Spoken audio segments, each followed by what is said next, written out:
Second chapter force and laws of motion start करते हैं। लगाइए heading force and laws of motion.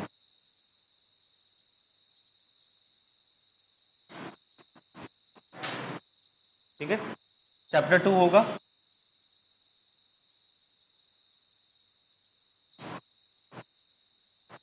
अब देखो, पिछले चैप्टर में हमारे सिलेबस में सिर्फ मोशन वगैरह के बारे में दे रखा है कि मोशन क्या होता है, कितने टाइप के होते हैं और उसे कैसे समझना है। लेकिन वो मोशन उस टाइप का क्यों होता है, उसके काउज क्या थे, इसके बारे में पिछले चैप्टर में कोई डिस्कशन नहीं की गई। नहीं, वो ऐसा मोशन क्यों करता है, सीधा ही क्यों चलता है, गोल गोल क्यों चलता है। हमने पिछले क्लास में गोल गोल वाला मोशन मतलब सर्कुलर मोशन हुआ, सीधा स्ट्रेट लाइन मोशन हुआ, ये सब सारे मोशन के बारे में देखा था। और उस तरह के जो मोशन होते थे वो मोशन में क्या क्या चीजें होती थी, एक्सेलरेशन होता था, वेलोसिटी होती थी, डिस्टेंस ट्रेवल आता था, ये सब सारी चीजें हम लोगों ने पिछले वाले चैप्टर में देखा था या सीखा था। लेकिन काउज क्या है उसके उस तरह के मोशन करने का, वो हमें इस चैप्टर में समझना है। और सिंपल सी चीजें हैं कि किसी भी मोशन का काउज फोर्स। आई बात समझ में? इसे ही हम लोग पढ़ेंगे, फोर्स और उसके लॉज ऑफ मोशन। दिख रहा है ना, मोशन के क्या नियम है, किस लॉ पे बेस्ड होता है मोशन। ठीक है, देखो अगर ऐसा समझा जाए तो बेसिक काउज मोशन का फोर्स होता है, क्योंकि ऑब्जेक्ट मूव तभी कर सकता है जब आप उस पर फोर्स लगाते हैं। अगर ऑब्जेक्ट पे फोर्स लगेगा ही नहीं, उसमें मोशन होगा ही नहीं। नहीं, या मान लो कोई गाड़ी चल रही है और वो चलती रहेगी जब तक उसमें ब्रेक नहीं लगेगा, मान लो परमानेंट अगर उसमें फ्यूल हो तो।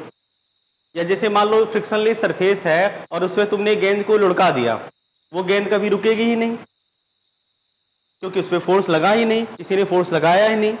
आई बात समझ में? या कोई भी सामान एक जगह पे रखी हुई है, उसे तुम्हें मूव करवाना है, ये तभी पॉसिबल है जब आप उस पर फोर्स लगाएंगे। आई बात समझ में? बिना फोर्स लगाए किसी भी ऑब्जेक्ट के पोजीशन में कोई चेंज नहीं हो सकता। तो इसका मतलब कहीं ना कहीं मोशन के काउज को प्रोड्यूस करने का काम फोर्स करती है। ठीक है, तो सबसे पहले हम लोग फोर्स के बारे में कुछ चीजें समझेंगे, फिर आएंगे लॉज ऑफ मोशन। ठीक, चलिए लगाइए हेडिंग फोर्स। देखो, फोर्स मतलब होता है बल, है ना। और आपने बचपन से सीख रखा है पुल और पुश इज कॉल्ड फोर्स। पुल और पुश को ही फोर्स कहते हैं, कि ये अधूरा डिफिनेशन है। पुल और पुश नहीं होगा तो क्या आपने फोर्स नहीं लगाया? बिल्कुल लगाया। अगर इस वाल को तुम पुश करो, क्या वाल पुश हो रहा है? तो फोर्स नहीं लगा इसका मतलब, क्योंकि आपने तो सीख रखा है कि पुश और पुल फोर्स होगा। अगर पुश या पुल नहीं हुआ तो फोर्स नहीं हुआ। लेकिन ऐसा बिल्कुल नहीं है कि वाल को आप पुश कर रहे हो और पुश नहीं हुआ तो आपने फोर्स नहीं लगाया, क्योंकि डिफिनेशन में थोड़ा सा मॉडिफिकेशन की जरूरत है। देखो, जब भी आप किसी ऑब्जेक्ट पे फोर्स लगाते हैं तो क्या होता है, टेंडेंसी होती है पुश या पुल करने की। सही बात है, पुश या पुल करने की टेंडेंसी होती है, लेकिन ये जरूरी नहीं है कि सामने वाला ऑब्जेक्ट जिस पे आप फोर्स लगा रहे हैं वो पुश या पुल हो। नहीं, हाँ, बस आप फोर्स लगा रहे हैं तो ये कहता है कि फोर्स एक ऐसा एक्सटर्नल एजेंट है या रीजन है जो किसी भी ऑब्जेक्ट पे लगने के बाद उसके स्टेट में, मतलब पुश या पुल का क्या मतलब हुआ, रुका हुआ है तो उसे चलाना चाहेंगे, या चल रहा है तो उसे रोकना चाहेंगे, ऐसी कुछ चीजें ना। उसके स्टेट में आप चेंज ला सकते हैं या लाने की कोशिश कर सकते हैं। फोर्स लगा के जरूरी नहीं कि आप उसके स्टेट में चेंज लाएंगे ही, कोशिश कर सकते हैं, हो ना हो कोई बात नहीं। वो तो डिपेंड करता है कि आप उतना फोर्स लगा पा रहे हैं नहीं लगा पा रहे हैं। यही मान लो यहाँ पे अगर बुलडोजर आता तो आराम से दीवार को पुश कर लेता, लेकिन उतना ताकत तुम लगा नहीं पा रहे इसलिए पुश नहीं हुआ। लेकिन जितना भी है तुमसे लग तो रहा है फोर्स, तो पुश और पुल, या आप ट्राई कर रहे हैं उसके पुश करने का या पुल करने का, तो ये ट्राई वाला वर्ड ऐड करना पड़ेगा। दूसरी चीजें, सिर्फ स्टेट में नहीं और भी बहुत सारी चीजों को आप बदल सकते हैं, चेंज कर सकते हैं। डायरेक्शन ऑफ मोशन, अगर मान लो कोई ऑब्जेक्ट स्ट्रेट लाइन में चल रहा है, आप फोर्स लगा के उसे मूव करवा सकते हैं, दूसरी दिशा में उसे चला सकते हैं, नहीं उसे आप गोल गोल घुमा सकते हैं, उसके स्टेट हुआ, हाँ डायरेक्शन हुआ, डायरेक्शन ऑफ मोशन हुआ, इन सब सारी चीज़ों को आप चेंज कर सकते हैं फोर्स लगा के, या करने की कोशिश कर सकते हैं। ठीक है, इसीलिए कहा जाता है कि it is an external agent या एक्सटर्नल काउज। नहीं, फोर्स क्या है, it is a physical reason कह सकते हो, हाँ it is a physical reason, REASN reason that changes or try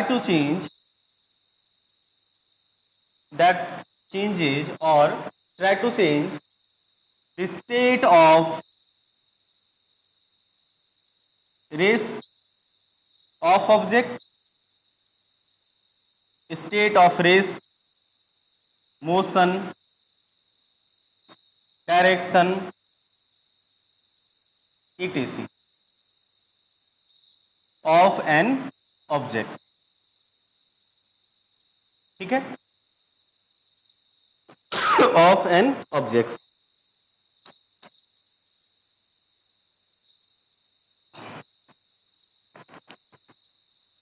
किसी भी ऑब्जेक्ट के स्टेट ऑफ मोशन को, स्टेट ऑफ रेस्ट को, मतलब रुकी हुई चीजें हैं तो फोर्स लगाओगे, हो सकती है कि वो चलने लगी, हाँ जरूरी नहीं है, नहीं चेंजेज और ट्राई टू चेंज, जिसको टेंस टू चेंज भी कहते हैं।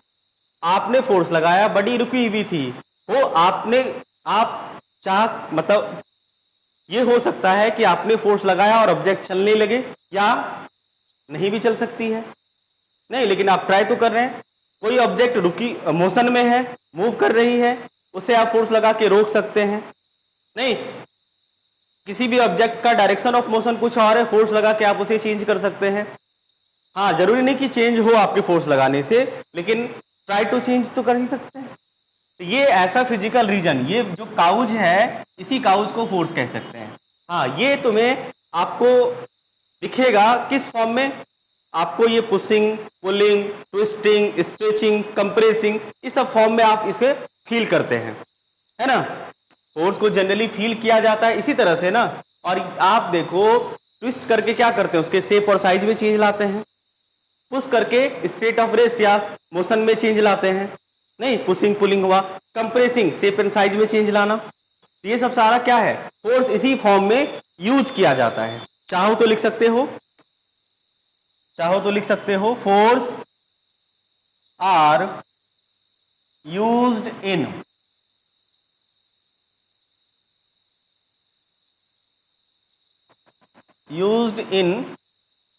an action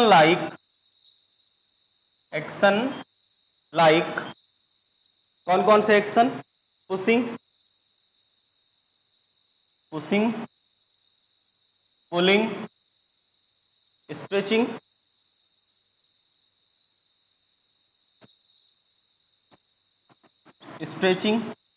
लिफ्टिंग, किसी भी चीज को उठा रहे हैं, नहीं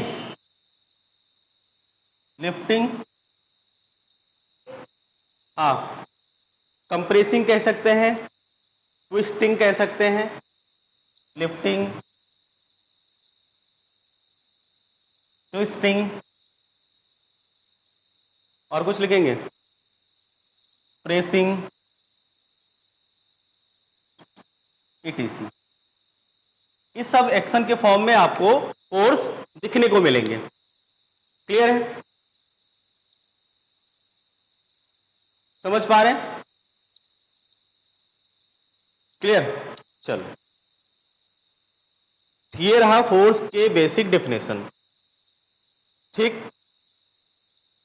अब देखो, जब किसी, अभी आपको थोड़ा बहुत लग ही गया होगा कि जब भी किसी ऑब्जेक्ट पे फोर्स लगती है तो ऑब्जेक्ट का क्या होता है, उसके स्टेट बदल सकते हैं। अगर वो मोशन में है तो मूव कर सकता है, या हो सकता है मूव कर रहा हो तो रेस्ट में आ सकता है, ये सब सारी चीजें हो सकती है।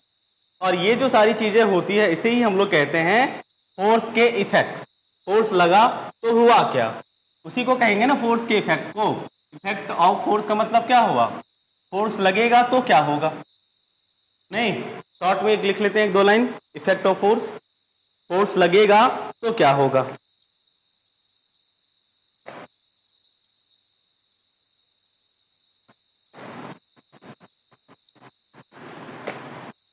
देखो ऐसा इसलिए होता है कि कुछ चीजें हैं हमारे आसपास जो होती है लेकिन दिखती नहीं है, जिनमें से एक हवा, दूसरा और भी बहुत सारी चीजें हैं, उनमें से एक फोर्स भी है। अब अलग अलग टाइप के फोर्स होते हैं, क्या फोर्स दिखता है आपको, नहीं, बस फोर्स के इफेक्ट महसूस किए जाते हैं। जिस तरह से हवा नहीं दिखता है, हवा को महसूस किया जाता है, उसी तरह से फोर्स दिखता नहीं है, फोर्स के इफेक्ट महसूस किए जाते हैं, और फोर्स का इफेक्ट ही आपको दिखता है, नहीं। लगाइए heading, effect of force.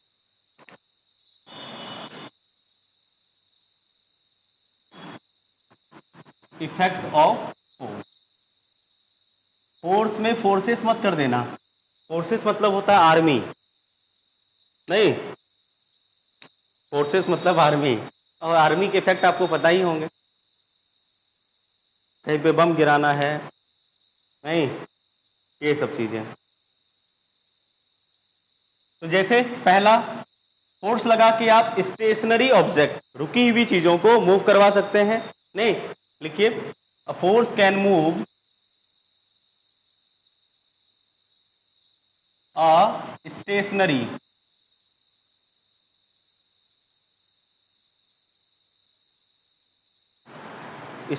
Body. देखो स्टेशनरी में कॉपी किताब पेन पेंसिल मत समझना, स्टेशनरी चीजें यही सब होती है ना। यहाँ पे स्टेशनरी का मतलब होता है बॉडी एट रेस्ट, आई बात समझ में। स्टेशनरी का मतलब जो रेस्ट में होगा उसे आप फोर्स लगा के, कैन है देखो, मस्ट नहीं है, यहाँ पे कैन है मतलब मूव कर सकती, जरूरी नहीं कि मूव होगा ही, फोर्स लगेगा तो ये जरूरी नहीं है कि मूव करेगा, ये हो सकता है, कैन मूव, क्लियर। दूसरा, a force can stop a moving body, a force can stop a moving body, कोई भी मूविंग बॉडी को आप फोर्स लगा के स्टॉप कर सकते हैं, रोक सकते हैं, नहीं। उसके बाद जैसे मान लो कोई ऑब्जेक्ट चल रहा है, जैसे मान लो तुम्हारा फ्रेंड साइकिल आराम से चला रहा है, ठीक है, धीरे धीरे धीरे धीरे, अब हुआ क्या कि मान लो तुमने उसे जोर से धक्का दे दिया, उसकी साइकिल की स्पीड बढ़ जाएगी, या मान लो बहुत जोर जोर से चला रहा है, कैरियर पकड़ के पीछे से खींच लिए, स्लो डाउन हो गया, तो क्या होगा कि या तो फोर्स लगा के चलती हुई चीजों की स्पीड को अप कर सकते हैं या उसकी स्पीड को डाउन कर सकते हैं, यानी उसकी स्पीड को आप बदल सकते हैं, फोर्स लगा के आप मूविंग ऑब्जेक्ट के स्पीड को चेंज ला सकते हैं, चेंज कर सकते हैं, ये वाला पॉइंट लिखो, अ force can change the speed, a force can change the speed of moving objects.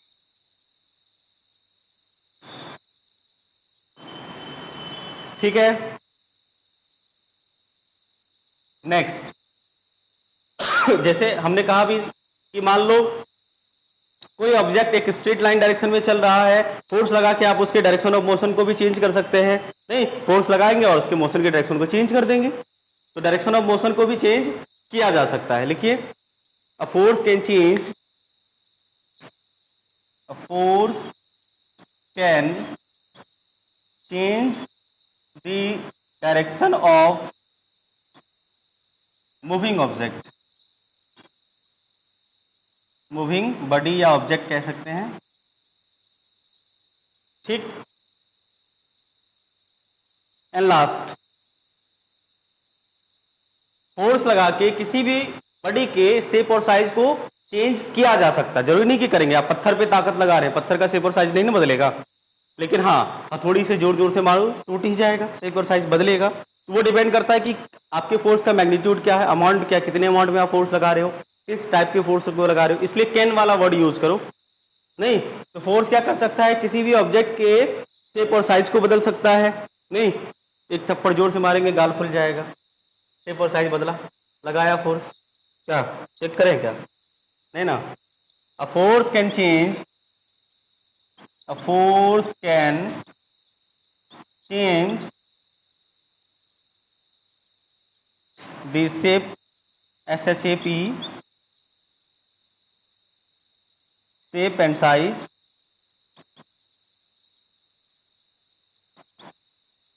of the body। किसी भी बॉडी के शेप और साइज को आप फोर्स लगा के चेंज कर सकते हैं। ये हुए आपके effects of force. Clear? Very good. देखो होता क्या है, नेचर में हमारे पास ढेर सारे टाइप के फोर्स अवेलेबल हैं, ढेर सारे टाइप के फोर्स। नहीं, हर अलग अलग जगह जाओगे, अलग अलग चीजों में अलग अलग तरह के इफेक्ट में महसूस होंगे और उसका काउज होगा तो फोर्स ही, लेकिन टाइप ऑफ फोर्स अलग अलग होगा। नहीं, अब है क्या कि इतने सारे टाइप के फोर्स हैं, क्या सारे टाइप के फोर्स तुम्हें आने चाहिए? नहीं। है क्या कि मेनली अगर देखा जाए यूनिवर्स में, मतलब हमारे यहाँ पूरे यूनिवर्स में 4 तरह के फोर्स एग्जिस्ट करते हैं मात्र, और उसी का ये सब मिलचा बिलचा है, मतलब उसी से निकला हुआ फोर्स है। और भी जितने भी टाइप के फोर्स होंगे, 4 टाइप के फोर्स मेनली, ठीक है? और वो फोर्सेस हैं कौन सा, बस नाम जान लो, ठीक है? मेनली 4 टाइप के फोर्स हैं, और उनमें से कुछ फोर्स कौन कितने पावरफुल हैं उनके बारे में तुम्हें ज्ञान होना चाहिए। आओ विज्ञान सीखें। उनके नाम हैं, जिसको 4 फंडामेंटल फोर्स इन नेचर कहा जाता है, ठीक है? उसे कहा जाता है 4 फंडामेंटल फोर्स इन नेचर। कौन कौन से हैं देख लो। 4 fundamental force in nature, 4 fundamental force in nature. Nature मतलब प्रकृति, मतलब यूनिवर्स। कौन कौन से? सबसे पहला है strong nuclear force. Strong nuclear force, strong nuclear force. दूसरा है आपका weak nuclear force, weak nuclear force. तीसरा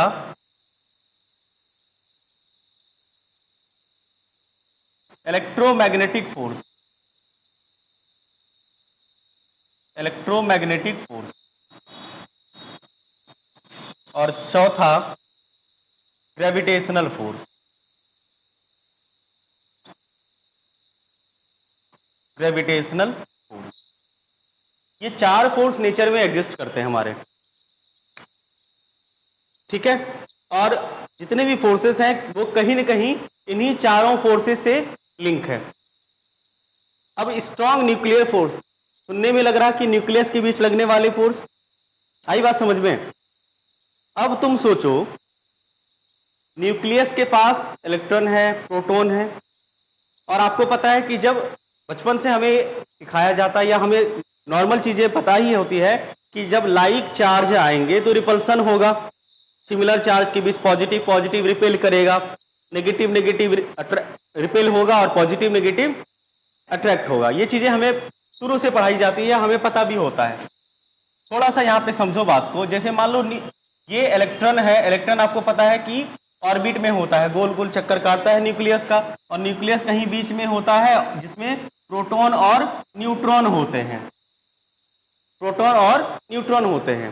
अब आप बोलोगे सर बढ़िया है, प्रोटॉन पे पॉजिटिव चार्ज है और इलेक्ट्रॉन पे नेगेटिव चार्ज है, इसके बीच फोर्स लगेगा अट्रैक्शन की वजह से, इसीलिए इलेक्ट्रॉन इसे छोड़ के नहीं जा पाता और इसके चक्कर में गोल गोल घूमते रहता है। बढ़िया, ये चीजें ठीक है, बढ़िया है। अब तुम ही बताओ, किसी भी एटम के पास सिर्फ एक ही प्रोटॉन होते हैं क्या? नहीं, किसी के पास 10, किसी के पास 20, किसी के पास 50, किसी के पास 200, इतने प्रोटॉन होते हैं। और सब कहाँ पे बंधे होते हैं? एकदम एटम के बीच में एक जगह होता है, बहुत छोटा सा। देखा है कभी? नहीं, देखिएगा भी नहीं। एटम तो देखा ही नहीं, तो एटम का न्यूक्लियस कहाँ से दिखेगा। और उसमें मान लो ढेर सारे प्रोटॉन होते हैं, 100 200 50 40। जैसे सोडियम की बात करें, 11 प्रोटॉन होता है उसके न्यूक्लियस में। तो भाई 11 प्रोटॉन होगा, सारे प्रोटॉन अलग अलग हैं, तो प्रोटॉन प्रोटॉन का चार्ज क्या, पॉजिटिव। तो इसके अंदर जो प्रोटॉन है, अभी न्यूट्रॉन को साइड कर देते हैं तो उसका कोई चार्ज नहीं होता है। मान लो एक प्रोटॉन और दूसरा प्रोटॉन, दोनों के बीच, अब दोनों देखो बहुत क्लोज है। यहाँ पे न्यूक्लियस इतना बड़ा थोड़े होता है, इतना में तो हमें लगता है अरबों खरबों कितने एटम्स आ गए होंगे इतना स्पेस में, नहीं गिनती भी नहीं कर सकते इतना स्पेस में कितना एटम आ सकता है। तो अब बोलो उसके अंदर न्यूक्लियस होगा और उसमें उतने ज्यादा इलेक्ट्रॉन होंगे, तो वो कितना क्लोज क्लोज होगा। अब तुम ही सोचो, ये पॉजिटिव चार्ज और ये पॉजिटिव चार्ज, और पॉजिटिव चार्ज कभी बंध के रह सकता है क्या, रिपल्सन हो जाना चाहिए। इसका मतलब इसको बांध के कोई रखता है, इसको कोई बांध के रखता होगा ना, वही है आपका। अब सोचो ये फोर्स कितना ताकतवर होगा, कितना पावरफुल होगा, जो अपोजिट चार्ज को भी बांध के रखता है। स्ट्रॉन्ग न्यूक्लियर फोर्स काफी पावरफुल होता है। हाँ ये है कि लॉन्ग रेंज फोर्स नहीं है, ये दूर दूर नहीं लगता है, नजदीक वाली चीजों पे लगता है, न्यूक्लियस के अंदर वाली चीजें होती है, लेकिन है बहुत पावरफुल, बहुत ज्यादा। यूनिवर्स मतलब नेचर में सबसे स्ट्रॉन्गेस्ट फोर्स कहा जाता है न्यूक्लियर, ये हम ऑर्डर में लिखे हैं। नेचर में सबसे पावरफुल फोर्स आपका स्ट्रॉन्ग न्यूक्लियर फोर्स है, उसके बाद वीक न्यूक्लियर फोर्स होता है, देन इलेक्ट्रोमैग्नेटिक फोर्स होता है, और सबसे weakest force in the nature gravitational force. Gravitational force को weakest force in the nature कहा जाता है, होता भी है। कंपेयर कर लो, तुमको हम इलेक्ट्रोमैग्नेटिक फोर्स और ग्रेविटेशनल फोर्स में एक्सपेरिमेंट बताते हैं, इससे तुम चीजों को महसूस कर सकते हो। जैसे मान लो इलेक्ट्रोमैग्नेटिक फोर्स मतलब इलेक्ट्रिक फोर्स समझिए, चार्ज वाला फोर्स समझिए, आई बात समझ में। जैसे मान लो यहाँ पे छोटे छोटे पेपर के पीसेस हैं, ठीक है, ढेर सारे पेपर के पीसेस हैं छोटे छोटे, आपने नहीं वो कंघा हो गया, ये कंघी नहीं, चलो कोई बात नहीं। आपने एक कंघी लिया, नहीं उसे बालों से रब के करवाया, और ये एक्सपेरिमेंट आपने किया भी होगा।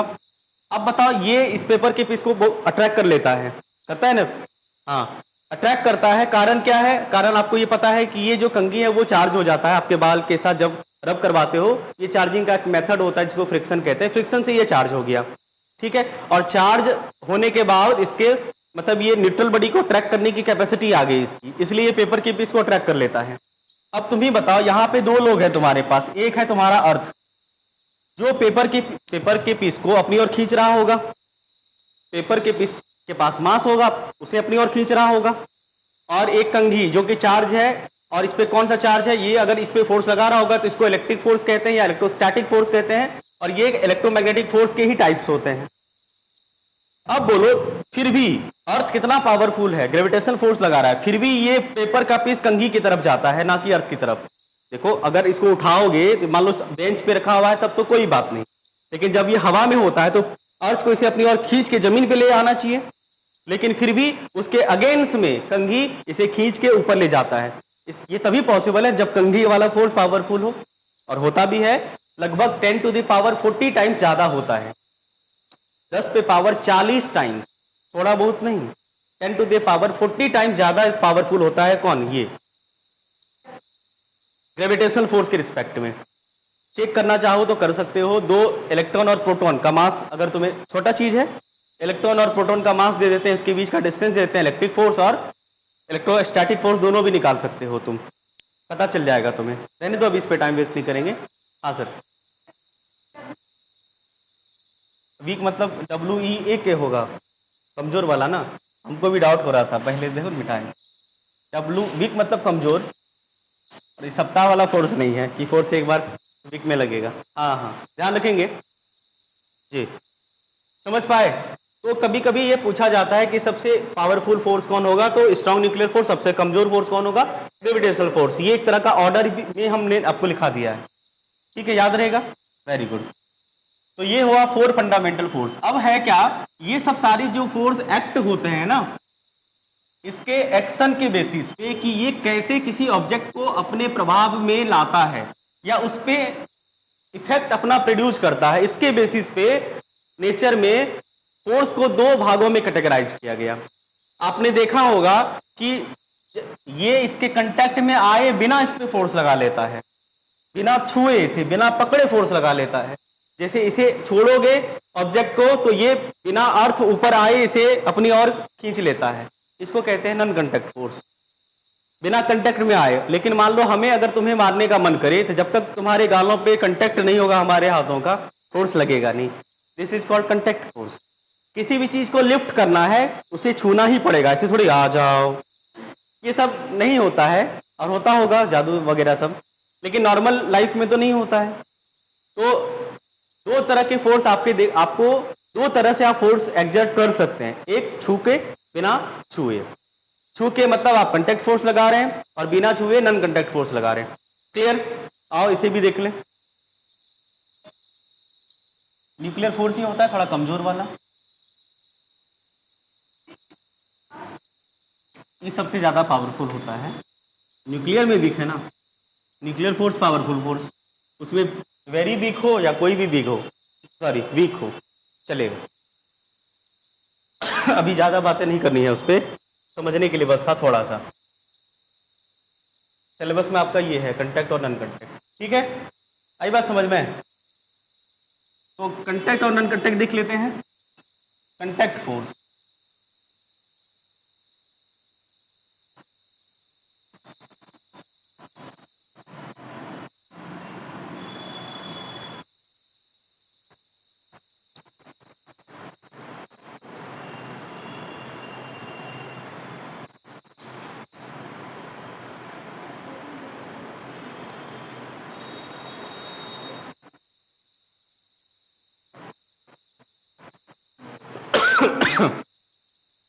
कांटेक्ट फोर्स का सीधा सा मतलब हुआ कि ये फोर्स तभी काम करेगा जब एक दूसरे के कांटेक्ट में आएगा। नहीं तो नाम से ही क्लियर है, कोई खास डिफिनेशन की आवश्यकता नहीं पड़ी है। आप इसे एक एग्जांपल से समझो कि कौन कौन से ऐसे फोर्स हैं जो कांटेक्ट फोर्स हैं। तुम ही समझो, मतलब तुम ही बताओ कि कौन कौन हो सकते हैं ऐसे कांटेक्ट फोर्स। मस्कुलर फोर्स, आपके जो मसल्स फोर्स लगाता है वो किसी चीज को जब छूते हो, पकड़ते हो, तभी तो लगता है वो कांटेक्ट फोर्स हुआ। नहीं, लिख लो muscular force, force exerted by the muscles, muscular force. और बोलो सबसे famous force frictional force. Frictional force लगता कब है? जब एक बॉडी दूसरे बॉडी के कांटेक्ट में आती है। बिना कांटेक्ट में आए फ्रिक्शन नहीं लगता है, इसे हम लोग फ्रिक्शनल फोर्स कहते हैं। और कुछ और कोई सोच के बताओ। नहीं, नॉर्मल फोर्स वो दूसरा चीज होता है, बताएंगे, ठीक है? वो एक्शन रिएक्शन जब बताएंगे तो वहां पे आएगा। और कोई कुछ आया? नहीं, एक स्प्रिंग फोर्स भी होता है, स्प्रिंग फोर्स। स्प्रिंग फोर्स क्या होता है कि जब स्प्रिंग को खींचते हो या कंप्रेस करते हो तो बिना छुए तो कंप्रेस किया नहीं जा सकता। नहीं, बिना छुए आप उसे एक्सपेंड कर ही नहीं सकते, तो स्प्रिंग फोर्स भी आप कह सकते हैं। उसके बाद एक होता है तुम्हारा, देखो नॉर्मल फोर्स को कांटेक्ट फोर्स हाँ कह सकते हैं। कारण ये है कि नॉर्मल फोर्स तभी डेवलप होती है जब एक ऑब्जेक्ट दूसरे ऑब्जेक्ट के कांटेक्ट में आता है। बताते हैं, चाहो तो लिख लो, वैसे ही सिलेबस में नहीं है। नॉर्मल फोर्स, ये नॉर्मल फोर्स होता क्या है? ये तो थोड़ा बहुत सेंस आ रहा होगा, नॉर्मल फोर्स नया आपके लिए, ये समझो। नॉर्मल फोर्स वैसे थर्ड लॉ ऑफ मोशन से बना है। देखो नॉर्मल फोर्स को समझो, ये एक ऑब्जेक्ट है, मान लो बुक रखा हुआ है टेबल पे, तो बुक का कुछ ना कुछ वेट होगा और ये वेट टेबल को पुश कर रही होगी नीचे की तरफ। नहीं, ये मान लो वेट है इसका, बुक का वेट एक तरह का फोर्स है, हम लोग समझेंगे। तो ये बुक का जो वेट है वो वेट टेबल महसूस कर रहा होगा, तो टेबल ने कहा कि भाई तुम हम पे फोर्स लगाओगे, हम भी तुम पे लगाएंगे। कितना? जितना तुम हम पे लगाओगे, थर्ड लॉ ऑफ मोशन। किधर? तुम हमें जिधर दबाओगे हम तुम्हें उधर दबाएंगे, मतलब अपोजिट। ये इसके पर कंटेक्ट, ये कांटेक्ट पॉइंट है ना, ये कांटेक्ट सरफेस के परपेंडिकुलर ये टेबल बुक पे, ये वेट क्या है? वेट है force exerted by the book on the table, और टेबल क्या एक फोर्स लगाता है जिसको रिएक्शन फोर्स कहते हैं, थर्ड लॉ ऑफ मोशन में हम लोग पढ़ेंगे। तो वो टेबल पे फोर्स लगाती है, नाम है वेट, इसको ऐसे एक्शन कहते हैं, पढ़ेंगे थर्ड लॉ ऑफ मोशन में। बदले में क्या होगा, रिएक्शन होता है, मतलब टेबल बुक पे फोर्स लगाती है और उस रिएक्शन का नाम है नॉर्मल फोर्स, इसे ही नॉर्मल फोर्स कहते हैं। अभी फिलहाल इतना ही समझो। ये नॉर्मल फोर्स डिटेल्स में आपको पढ़ने हैं क्लास 11th में, काफी ज्यादा क्या बोलते हैं बढ़िया पॉइंट्स होता है फोर्स के बारे में। ये काफी बढ़िया टाइप का फोर्स है, रिएक्शन फोर्स होता है और निकालना भी होता है। आप अभी नॉर्मल फोर्स का वैल्यू वेट के बराबर हो जाएगा यहाँ पे। तो ये होता है नॉर्मल फोर्स, समझ गए। एक रिएक्शन फोर्स होता है, normal force generally reaction force होता है, ठीक है। चलो नॉर्मल फोर्स हो गया, और भी हो गया इलास्टिक फोर्स वगैरह, जो स्प्रिंग फोर्स का ही एक टाइप कह सकते हो। मतलब तुम्हें ये महसूस करना है कि जब भी कांटेक्ट में कोई चीजें आती है और फोर्स लगता है, उसको हम लोग कहते हैं कांटेक्ट फोर्स। क्लियर है। कुछ नॉन कांटेक्ट फोर्स के एग्जांपल को समझ लो, मिटाए से।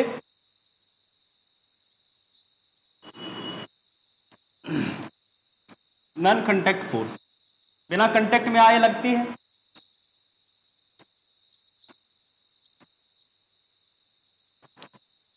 Non contact force,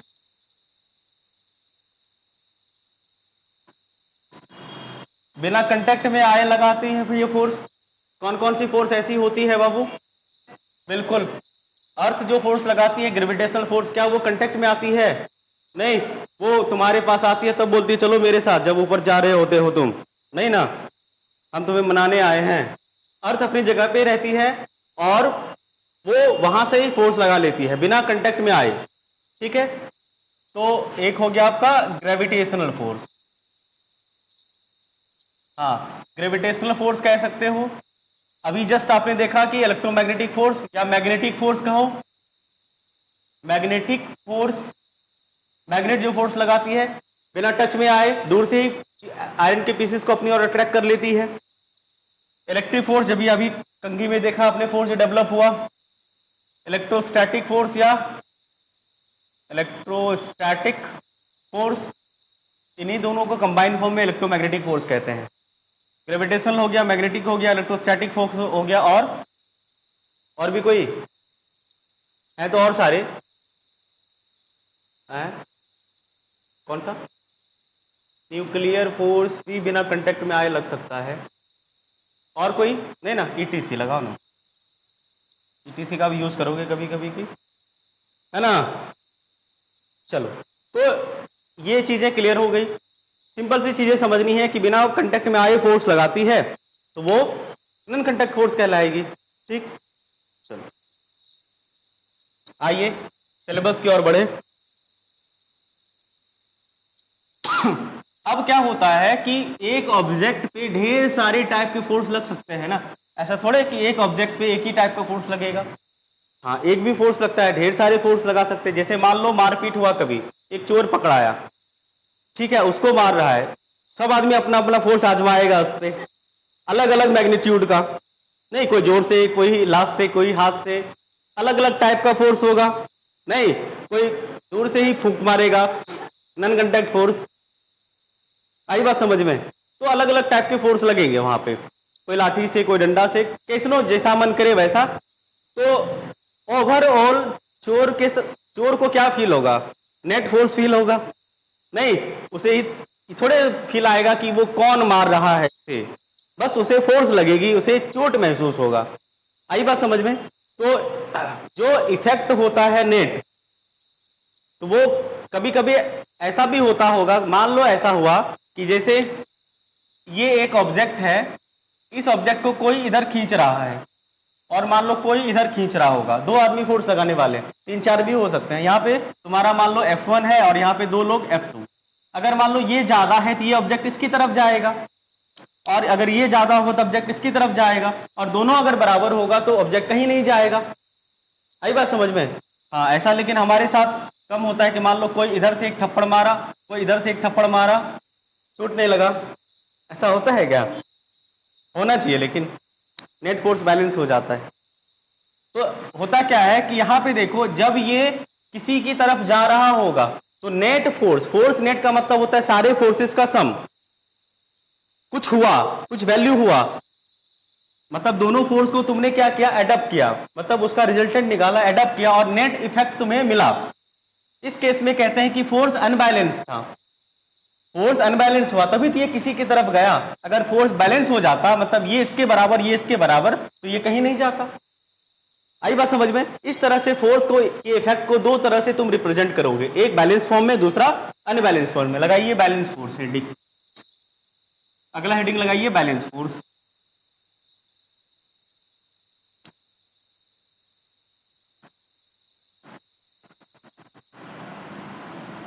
balance force. Balance force का मतलब होता है नेट फोर्स जीरो नहीं, एफ नेट कितना, मतलब एफ मतलब फोर्स, नेट मतलब net force, total force. Net force कितना होना चाहिए? हाँ, magnitude of net force zero is called balance force. लिखाना पड़ेगा क्या, समझ जाओगे नहीं ये हैं?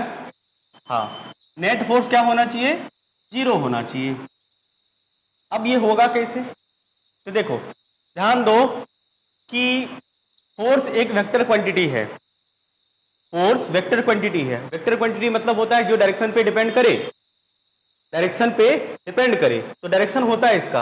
अब हमारे लिए क्या होगा, ध्यान देना, हमारे लिए जनरली जो साइन कन्वेंशन होता है, ये सिर्फ मान के चल सकते हैं, आप अपने मन से साइन कन्वेंशन बदल सकते हैं, लेकिन सब लोग एक ही साइन कन्वेंशन को फॉलो करेंगे। इधर वाला कुछ भी होगा वेक्टर चीजें पॉजिटिव, ऊपर वाला पॉजिटिव, इसके अपोजिट वाला नेगेटिव होता है और नीचे वाला नेगेटिव, इसी को फॉलो करना है ताकि सबका आंसर सेम आए। आई बात समझ में? आओ इसे एग्जांपल से समझते हैं। जैसे मान लो ये एक ऑब्जेक्ट है, इस पे कोई एक फोर्स लगा रहा है, मान लो F1, ठीक है, ये लगाया मान लो 20 न्यूटन का। फोर्स का ऐसा यूनिट न्यूटन होता है, बाद में सीखेंगे हम लोग। और इधर मान लो कोई एक ऑब्जेक्ट है जो इसे 10 न्यूटन के फोर्स से खींचता है, ये मैग्नीट्यूड है फोर्स का। तो बताओ कौन पावरफुल है? बिल्कुल। तो आप ये बताओ, ये जो ऑब्जेक्ट है, ये ऑब्जेक्ट किसकी तरफ जाएगा? बिल्कुल 20 न्यूटन की तरफ जाएगा, इसकी तरफ जाएगा ना, इसकी तरफ जाएगा। कितने फोर्स के साथ? वो होगा 10 है। ये इसे इधर खींच रहा है, ये इधर देखो, एरो देखो ना, एरो देखो, और ये इसे इधर खींच रहा है। तो इधर खींचने वाला ज्यादा पावरफुल है, तो ये ऑब्जेक्ट इधर खिंचाएगा। चिल्ला रहा है? बिल्कुल। अगर यहाँ पे नेट फोर्स निकालो, तो निकालने का तरीका, नेट फोर्स क्या है? नेट फोर्स मतलब जितने भी फोर्स लग रहे वेक्टरली सम करना है, मतलब डायरेक्शन के साथ। इधर डायरेक्शन पॉजिटिव है, तो मतलब ये 20 पॉजिटिव है, 20 प्लस लगा दिए। नेट मतलब होता है सब्ट्रैक्ट करना, घटाना। बिल्कुल। उसके बाद क्या करोगे? घटाना की जोड़ना, जोड़ना with their sign. Net force का मतलब होता है sum up with their sign. Sum करना है साइन के साथ, समझ गए? तो सम करना है मतलब प्लस करना है। बोलो इसका वैल्यू कितना? 10, लेकिन डायरेक्शन क्या है? अपोजिट है, इसीलिए क्या यूज करेंगे? -10। सॉल्व करिएगा, +20 -10 बराबर +10 आएगा। अब देखो, एक तो ये समझ में आया कि नेट फोर्स जीरो नहीं है, तो ये अनबैलेंस हो गया। ओ, अनबैलेंस का समझना था क्या?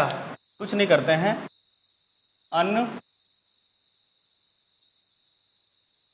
ठीक, क्या बात, क्या बात, अनबैलेंस ही समझ लो ना पहले, क्या जाता है? मतलब नेट फोर्स जीरो ना हो। अभी देखा कि नेट फोर्स जीरो नहीं है, नेट इफेक्ट कुछ रह गया। अब दूसरी चीज है कि ये पॉजिटिव क्या दिखा रही है? ये पॉजिटिव दिखा रहा है कि जो फोर्स पॉजिटिव वाला है, हम उसकी तरफ जाएंगे। आई बात समझ में? और कौन पॉजिटिव फोर्स है? 20 वाला, इसका मतलब ये इधर जाएगा। क्लियर? बोलो, छापो इसे।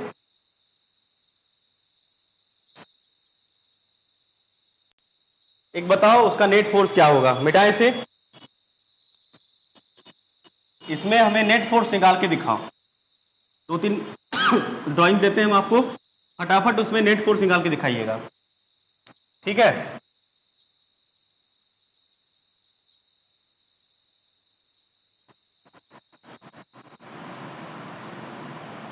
एरो से पता चला रहा है तुम्हें कि कौन कितना फोर्स लगा रहा है, समझ गए?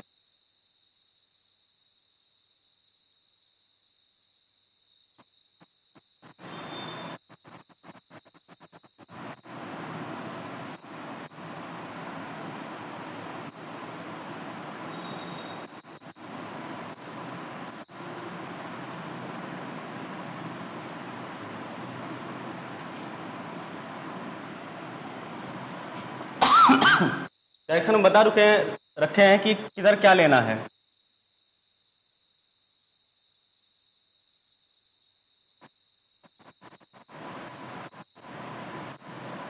और कौन किधर जाएगा वो भी बताना है तुम्हें।